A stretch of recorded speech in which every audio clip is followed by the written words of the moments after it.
नमस्ते दोस्तों। 13 साल का एक लड़का रात के 3 बजे अपने घर से निकल जाता है, बिना कोई चिट्ठी, बिना कोई पैसा, बिना कोई भय, सिर्फ ईश्वर की तलाश में। काशी में जब भगवान शिव ने खुद दर्शन दिए तो उनके शब्दों ने इस बच्चों को पूरा जीवन बदल दिया। उसी क्षण से यह राधा रानी का एक अनन्य भक्त बन गया। हम बात कर रहे हैं श्री प्रेमानंद जी महाराज की। लेकिन यह रहस्य वाली बात यह है कि कोई इंसान बिना किडनी के कैसे जीवित रह सकता है। साल 2006 में डॉक्टर्स ने साफ साफ कह दिया कि इनकी दोनों किडनियां फेल हो चुकी है। यह कहानी उस संत की है जिसे हिंदू भी मानता है और मुस्लिम भी। आइए समझते हैं प्रेमानंद जी महाराज की पूरी कहानी आज के इस वीडियो में।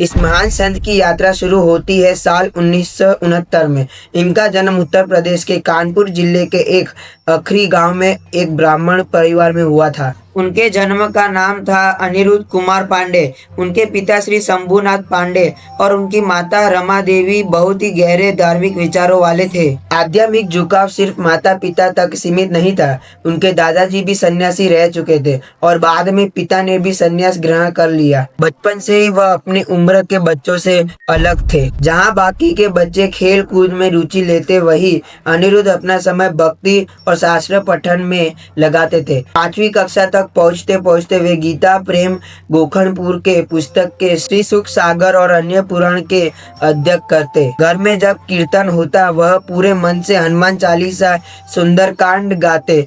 आगे उन्होंने एक बहुत ही बढ़िया निर्णय किया। जब वह 9वीं कक्षा में हुए तो उन्होंने अपना घर छोड़ने का निर्णय लिया। एक दिन उन्होंने यह बात अपनी माँ से कही। माँ ने सोचा कि बच्चा है, किसी संत से सदन सुन लिया होगा, इसलिए ऐसा विचार आ रहे हैं। यह सोचकर वह फिर से घर के कामों में व्यस्त हो गए। लेकिन अगले दिन ही प्राप्त काल लगभग 3 बजे पूरा घर गहरी नींद में था। उन्होंने अपना माता पिता को प्रणाम किया और घर से निकल गए। जब वह घर से निकले तो उन्होंने सिर्फ 4 चीजें ही ली। एक गीता, कुशा का आसन, पीतल का लोटा और चादर।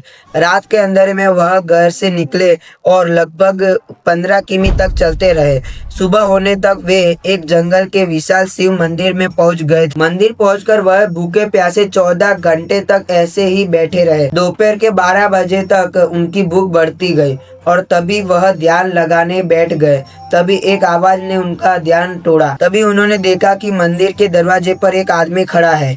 उस आदमी ने पूछा कि क्या कोई सुंदरदास स्वामी रहते हैं? मैं उनके लिए दही लेकर आया हूँ। उस आदमी ने कहा कि मैं उनके लिए दही लेकर आया हूँ। अनिरुद्ध ने अपने पीतल के लोटे में 4 से 5 लोटे दही पिए। दूसरी तरफ जब महाराज जी के घर वालों को पता चला कि वह घर से भाग गए हैं तो वह उनकी तलाश में निकल पड़े। 3 दिन के तलाश के बाद किसी व्यक्ति ने बताया कि मंदिर के एक गोरा सा बच्चा बैठा हुआ है, तो पूरे परिवार वालों उस मंदिर की ओर गए। जब अनिरुद्ध ने अपने परिवार वालों को आते हुए देखा तो उनके मन में सम्मान और भय दोनों उठ पड़ा। उनके पिताजी ने 2 बार कहा कि उठ जाओ, लेकिन वह फिर भी ध्यान अवस्था में बैठे रहे। तीसरी बार जब पिता ने कठोर अवस्था में कहा कि उठ जाओ, तभी अनिरुद्ध ने दृढ़ता से कहा कि मेरी यह जिंदगी भगवान के नाम पर हो गई है। तभी उनके पिता ने उनको गले लगा लिया और आशीर्वाद देते हुए कहा कि तुम चाहे बंजर जमीन पर बैठोगे तो वहां पर फूलों की बरसात होगी। उस दिन के बाद महाराज जी अपने माता पिता से कभी नहीं मिले। अब वह बड़े हो चुके थे और घंटों तक ध्यान में बैठे रहते थे। वे नैतिक ब्रह्मचार की शिक्षा ले चुके थे। श्री प्रेमानंद जी महाराज की दोनों किडनियां फेल है,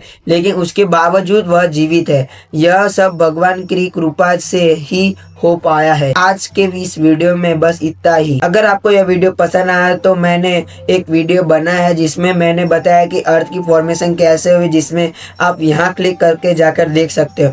वीडियो को लाइक, शेयर, कमेंट जरूर से कीजिए। चैनल पर नए हैं तो सब्सक्राइब जरूर से कीजिए। मिलते हैं किसी नए टॉपिक के साथ। बहुत बहुत धन्यवाद।